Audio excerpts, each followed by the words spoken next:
Life after brain injury can feel chaotic, overwhelming. It can feel like there are storms that are hitting and it's ups and downs. And you kind of just feel like you're floating through life sometimes. If that's you today, I want to encourage you. First of all, you're not alone. And so today, this is why we're going to be talking about roots. How do we stay rooted after our injuries? So, yeah, let's get into it. There is always hope, and you are not alone. Hi, I'm Cristabelle Braden, and this is my brain injury podcast, Hope Survives. Here we share information, education, and support for the brain injury community. This is an uplifting podcast to bring hope to your darkest days. As a survivor of traumatic brain injury and multiple concussions, I know what it's like to struggle to find hope. I don't want anyone to feel as alone as I did, and that's why I started my online community called Hope After Head Injury.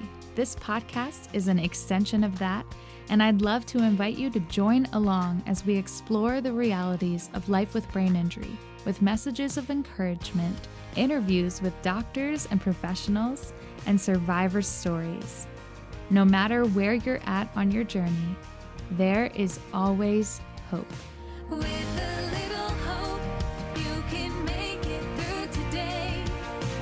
With a little faith, someday you'll get through the pain.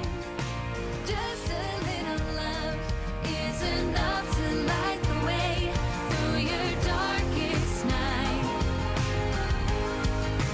Hope survives. A little faith, a little love. Hope survives. Hi, friends. Welcome back to Hope Survives Brain Injury Podcast. I'm so glad you're here and you're listening. First things first, you're not alone. Today, we're going to be talking about resilient roots after brain injury with our special guest, Cazoshay Marie. She is a brain injury survivor, advocate. She's also on the Survivor Advisory Council to the Brain Injury Association of America, and she started her own support group for parents with brain injuries called Resilient Roots, which of course is where we took the name for today from. She and I spend, towards the end of our conversation, we spend a good amount of time talking about how do we stay rooted after brain injury when life feels so chaotic. And one of the most important things is figuring out what's important to you, right? And holding on to those roots.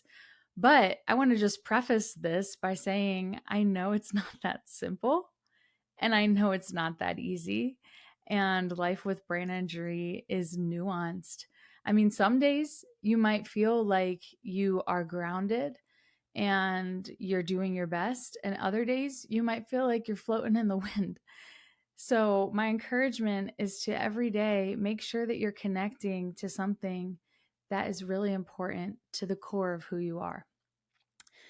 I am actually having a rough day today. I had to cancel something that I was looking forward to doing. I'm really quite exhausted today, and I just have to give myself grace in that, right?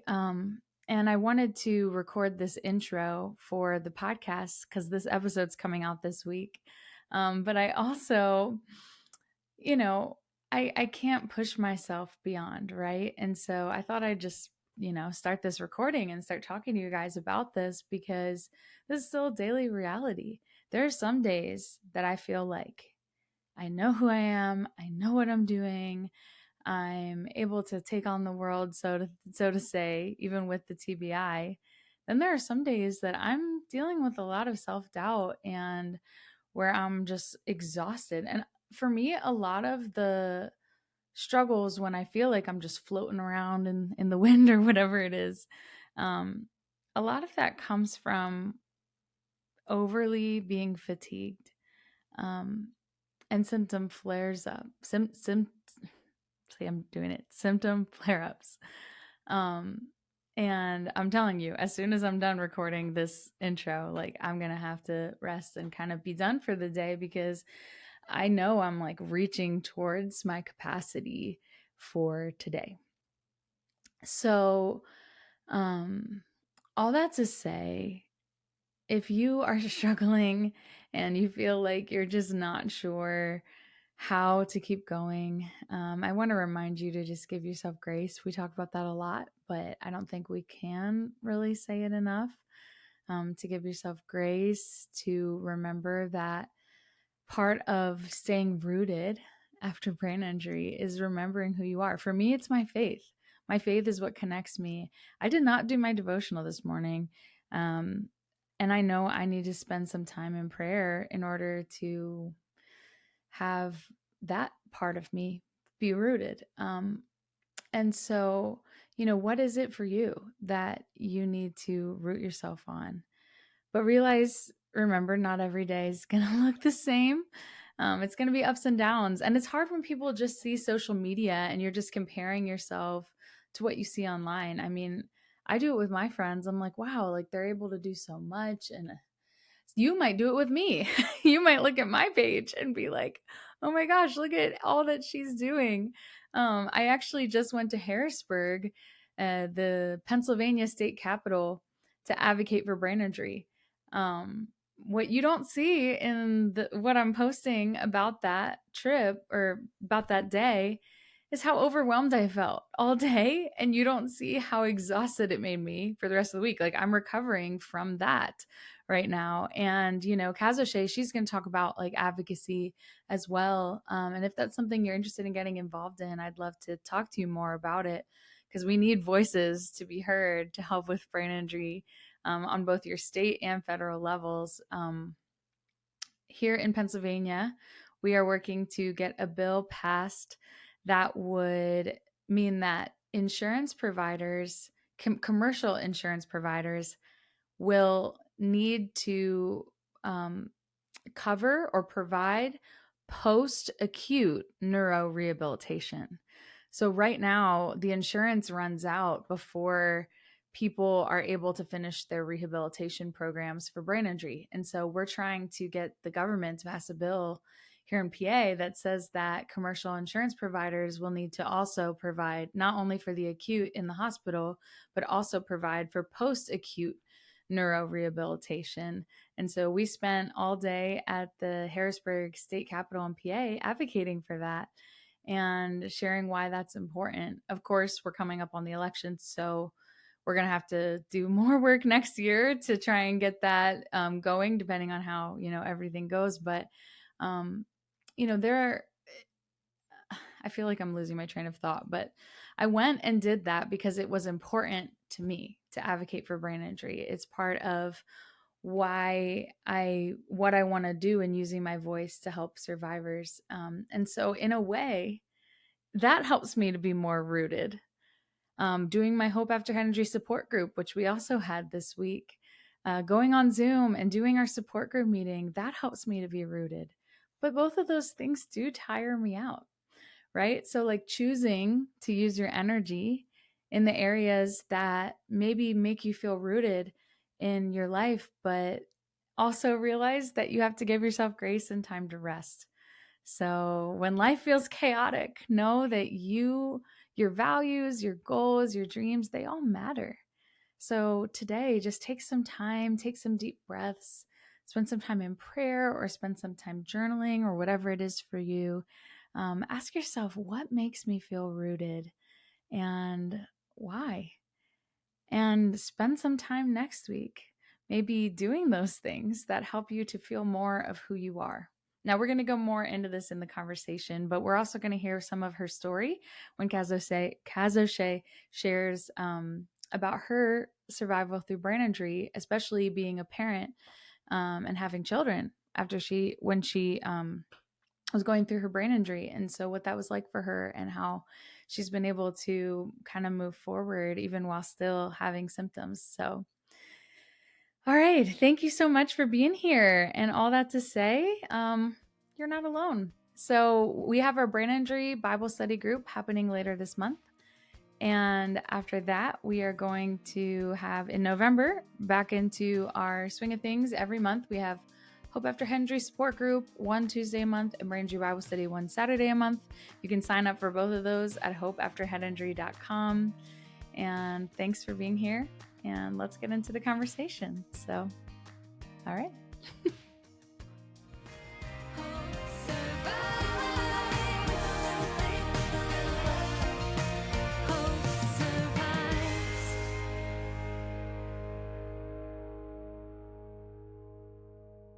Today, I am so excited to welcome Cazoshay Marie to Hope Survives podcast. Welcome. I'm so glad to meet you.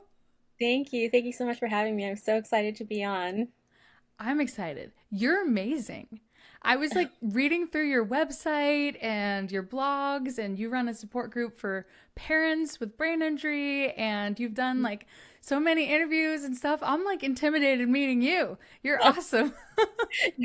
I appreciate you saying that. I'm just extremely passionate, so it drives me. Yeah, that's amazing. And you're on the council for the Brain Injury Association of America's Advisory Council, and Yes. just doing tons of disability advocacy work, which is incredible. So thank you for all that you do. And I love your name.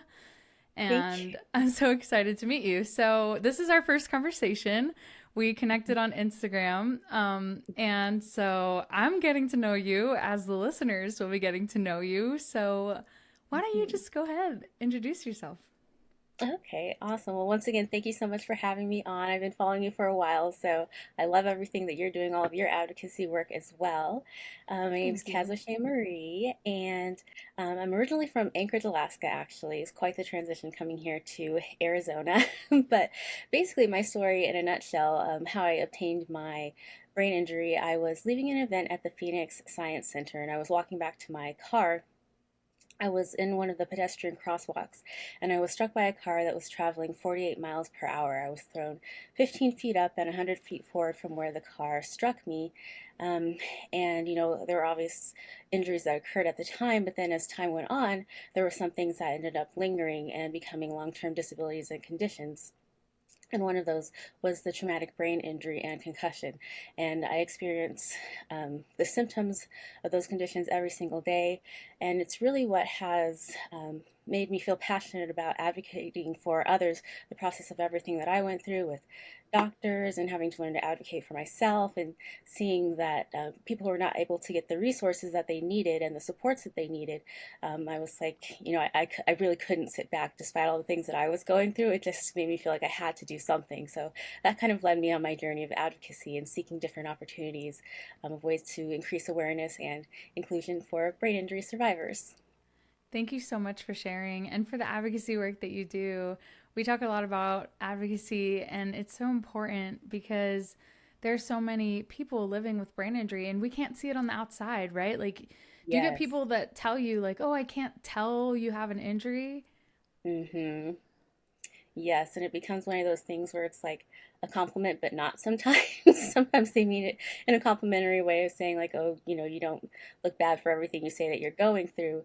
But sometimes it is done in a very dismissive way, as if you're making a bigger deal out of what you're going through. But like you said, all of the injuries, all of the things that you're going through are internal. People can't see them, but that doesn't mean that they're not still extremely impactful and that they don't touch on really every aspect of a survivor's life. So that's another thing that really made me feel passionate about trying to spread awareness about not just the physical effects of brain injury, but just how it affects your day to day life in all the areas. Yeah, because you can't see it on the outside. And even friends and people that I know well, they really don't understand or see it. I just got married a couple months ago, and Mhm. we dated. I was living with my parents still before we got married, and I would see him usually like on weekends, right? Like he'd be working Mhm. during the week, and then I would see him. We'd hang out, but like we never lived together, anything like that. And since Yes. we've been married, he's like, wow, like he knew I had a brain injury the whole time and he'd seen some of my symptoms, but he never really saw the day to day, like how much of a cognitive task the dishwasher is. Because I'm like, Yes. I really think I need you to help me with the dishwasher. I mean, he's more than willing to do stuff around the house, obviously. But, Hmm. like, it's one of those, like, examples that we had a conversation about where I said, hey, it's hard for me to unload and load the dishwasher one after the other. Do you have Hmm. examples of things like that where it's like, people don't really see it, but things that you go through? Oh, yes. Oh my goodness. So many. It's hard to pin it down. Because it's like you say that, especially because people will see all the things that I do with my advocacy work, the speaking engagements, but they don't see that like for instance, to prepare for a speaking for something like this, I had to get up later, make sure that I was rested. Afterwards, I'm going to need to take a nap and just rest because it takes a lot more brain power. You really don't realize how much your brain is trying to process and put in order until you have a brain injury and you see all the different pieces that have to come together to just do simple tasks. So like I have a difficult time with cooking. With the brain injury, I have vestibular problems too. I have issues with my eyes working together. So simple things like just chopping food can be really difficult and taxing for me. I have to, if I'm going to make a meal, generally I have assistants. I live with my son and my brother, so they help me with all the household kind of tasks. But I have to start way early. I have to take breaks in between each step of what I'm doing. I have a hard time following recipes, which I like to just freestyle it anyways. But if I am following a recipe, it is extremely hard to go step by step. I end up missing something. So, there's just so many simple things that you can really take for granted unless you are going through the experience of having a brain injury. Yeah, I love how you said the simple things you can take for granted. And Hmm. you don't realize how much your brain does until you have a brain injury. And Yeah. it's like all these things that are just natural to other people. I tried to explain this actually to my husband. I was trying to explain, I'm like, I don't have like a just subconscious routine. I am in my head thinking, I'm doing this. I put the toothpaste on the Hmm. toothbrush, and then I brush my teeth, and then I do this. Yes. Everything is an active thought process. And it's hard Hmm. to describe that or for people to understand that. It is, yes, especially because I think it becomes just a way of life for us. We know that this is the way that we have to process and the way that we have to get things done. And again, as you mentioned, since it's internal, people can't see it, but knowing that we have to go through these, as you said, conscious steps for every single thing that we do, everything takes planning, everything takes effort, and even that is very taxing and fatiguing for us. So it's a different kind of lifestyle for sure. Mm-hmm. So, when we were talking about what your theme of this episode might be or what your journey is, something that you brought up is that brain injury journey is not linear. Can you talk a little bit about that and how it has played out in your journey? Oh, sure. So prior to my brain injury, I really didn't have a whole lot of experience with brain injuries. I didn't know a whole lot about it, and to be perfectly honest, the medical care I received immediately after I wasn't even immediately diagnosed with a brain injury, so I didn't know that I had one initially. So I was thinking that it was going to be something like a broken leg, that I was gonna, be over it in a couple months. I wouldn't be dizzy anymore. I'd be okay to drive and do all the things that I did before. And so, as time went on, and that wasn't the case, there were just so many other pieces that came into play. And really, one of the biggest things for me to understand about the journey not being linear was to not be so hard on myself. I was really taking it as something that I wasn't trying hard enough, or something that I was missing, and not understanding that this is just a part of the process, that I'm going to make forward steps, I'm going to have setbacks, and that's totally okay. And also to understand that every brain injury journey is going to be different. As we say on the council, a lot of times, if you've seen one brain injury, then you've seen one brain injury. There's no two brain injury experiences that are the same. We may have similar symptoms, but how they affect us and how we move forward and backwards and all around is going to be different for each person. So that's another thing that I'm really passionate about sharing in my message, is to understand that it's okay if it's not always forward motion, or if it doesn't feel like you're making progress. Any day that you're able to get up and continue trying, or even any day that you have to stay in bed, that's totally fine too. The journey is not linear. There's not one set way of doing it, and just figuring out the way that's going to work for you, and that's okay to do that. Hmm. Yeah. So I love how you said some days you might be able to do things, some days you might have to stay in bed. Like, what what encouragement would you have for someone that is feeling overwhelmed by how do I manage like the day to day of brain injury? That's definitely a difficult one. I would say, for one thing, you can definitely seek out resources. Try to find other brain injury survivors or even resources online that kind of talk about the things that you may experience, as well as maybe give you different tips about ways to go about doing things that might be manageable for you to incorporate in the way that you go about your schedule and doing things.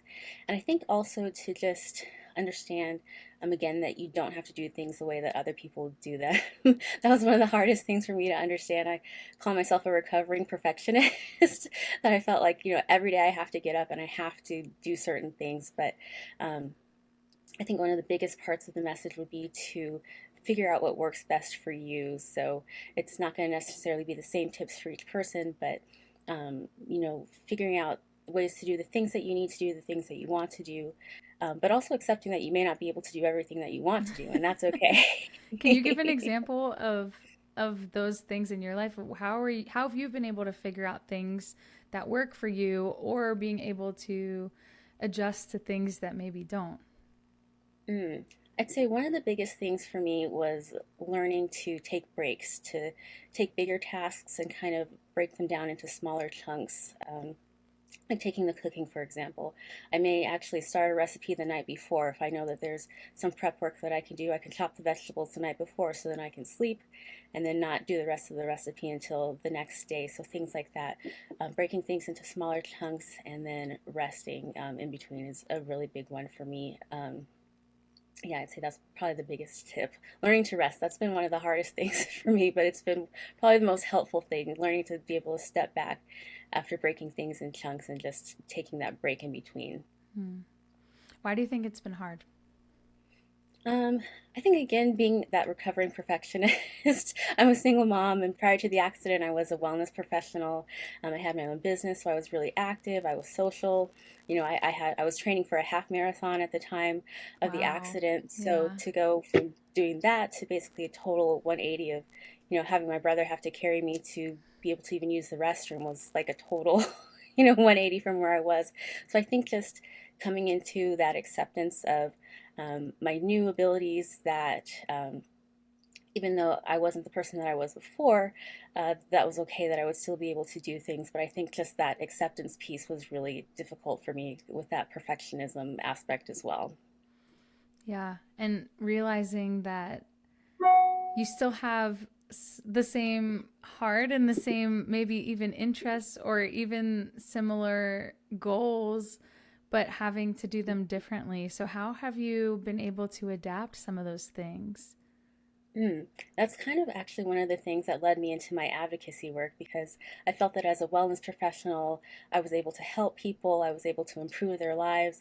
And then after the accident, going from that to feeling like I was kind of being the opposite of that, that I was taking more than I was giving in a sense, and that I was no longer able to help people.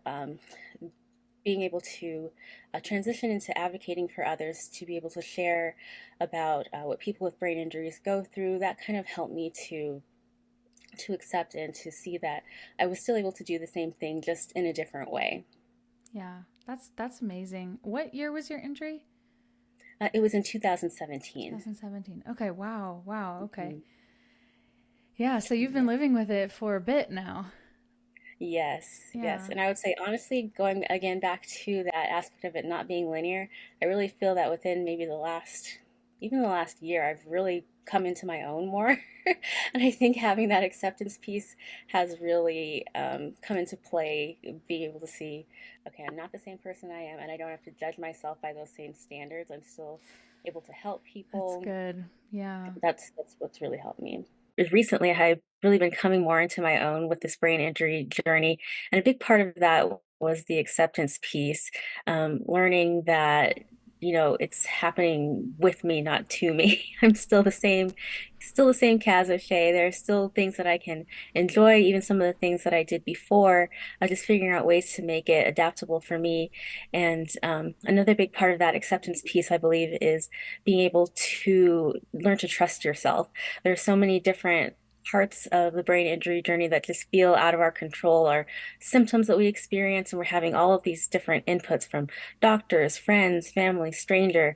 And so it can be difficult to kind of wade through all of that and figure out, okay, what pieces work for me? What pieces am I going to take on, and what pieces am I going to say, no, thank you, that's not going to work for me? And it can be really difficult as you're going through the brain injury journey because you really are a new person. It's not just a new experience, but it's a rebirth in a sense of you're a new person. You may still have a lot of the traits that you have before. You're still the same wonderful person that you were prior to your brain injury, but um, accepting that this is a different lifestyle, but learning to go inward and be able to trust yourself on the journey to know that you're going to be making the right decisions for yourself.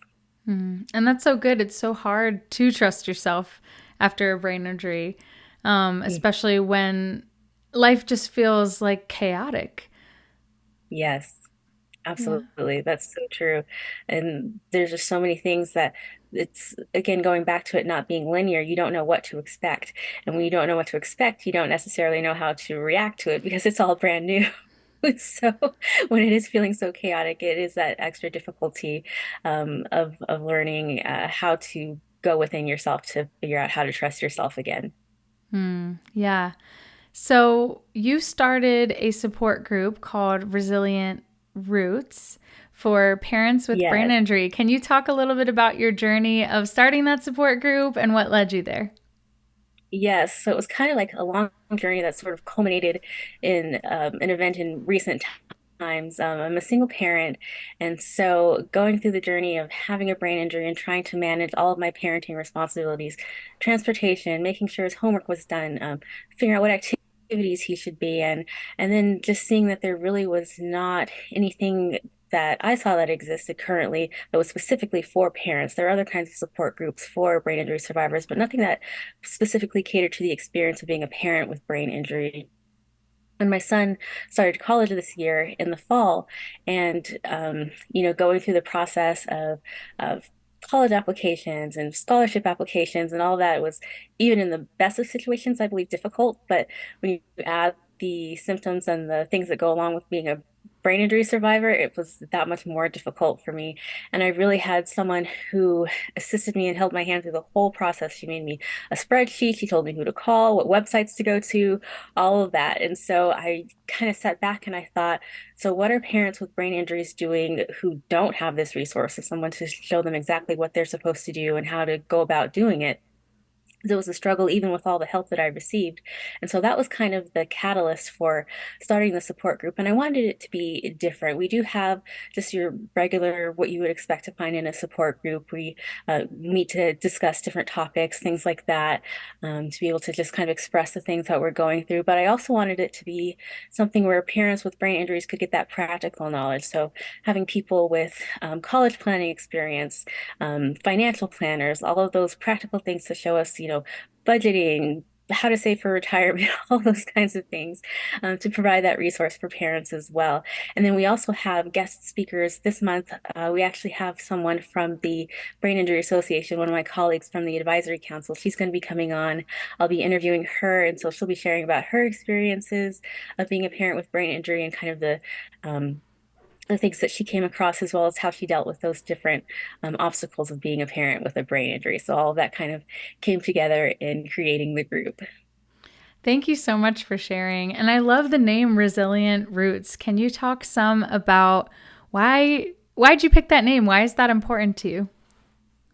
Oh, sure. So it was kind of a crowdsourced name. I had a few different names picked out, and that was the one that resonated the most with the community, and I loved it. That was the one I was hoping they would choose. So the aspect of roots, having a strong foundation, being rooted as a brain injury survivor, having that strong basis of resources, of knowing who you are, all of that kind of coming together to support the base, to support what you see on the outside, the branches, the trunk, all of that. So That was kind of the root aspect. And then also the fact that you can't see the roots. The roots are underground. It represents all of those things that we experience as brain injury survivors that people don't see.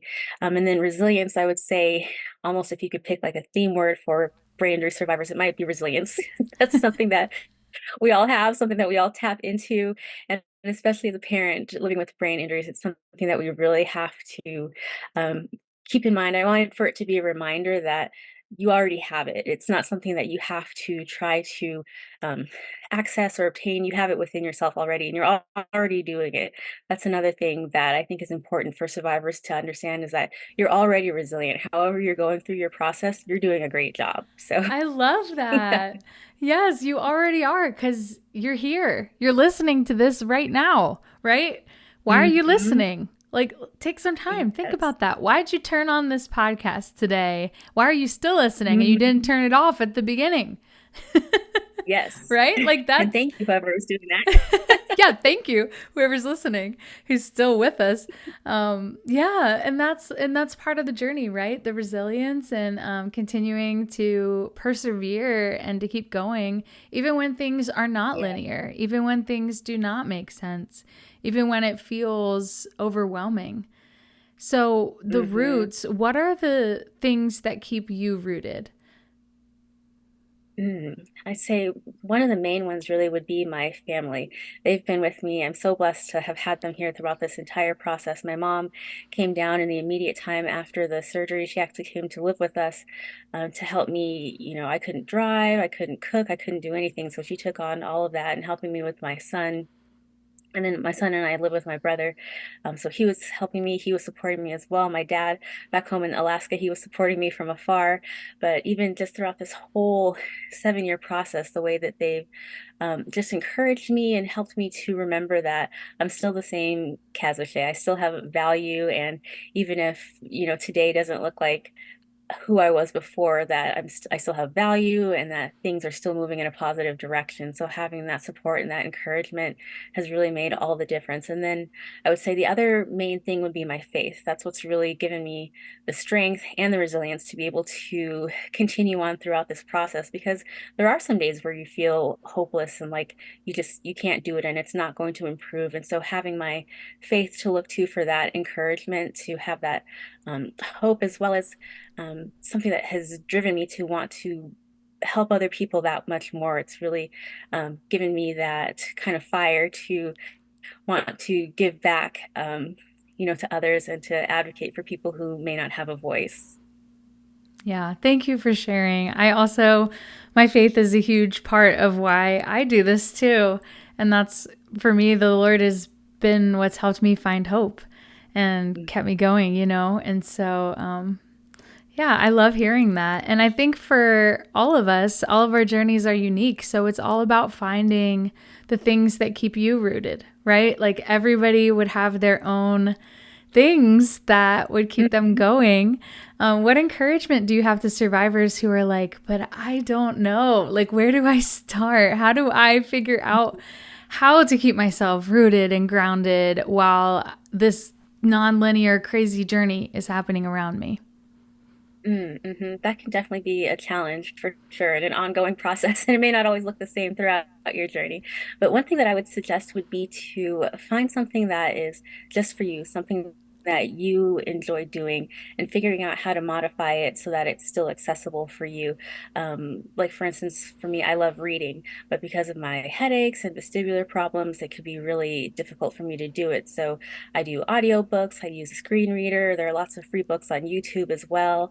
So, especially throughout a process that feels like so much is outside of your control, figuring out something that is enjoyable for you to do that's just for you can be really helpful in that process. Yeah, that's so helpful and encouraging because we really do feel like we lose so many things. Um, and Mm. like you said, reading, like if you love to read, but now your eyes might not be making that possible, you found a way to still enjoy books, but in a different way. But how do you also cope with the loss of feeling like things aren't the same?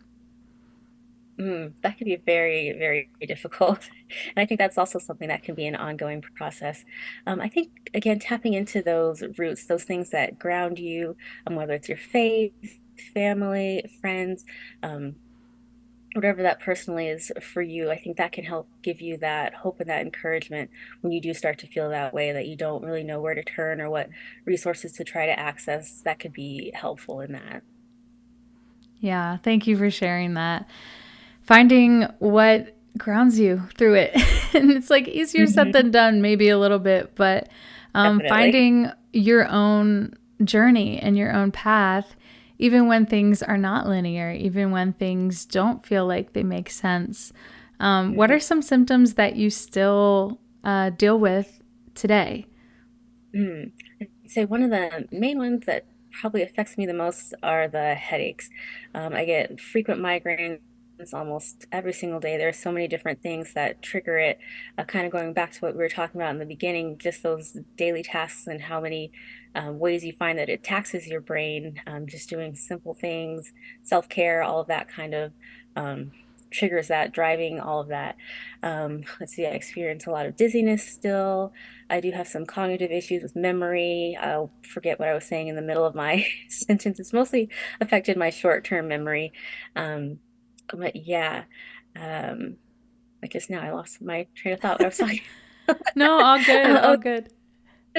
yeah, so things like that, dizziness, chronic pain, vestibular problems, difficulty with my vision, my eyes working together, things like that. Those are probably the ones that affect me the most, and unfortunately, they're also ones that affect any activity that I do. So it's kind of a constant reminder. But again, just figuring out ways to make things accessible for myself and break things into chunks to make sure that I'm able to get done what I need to do.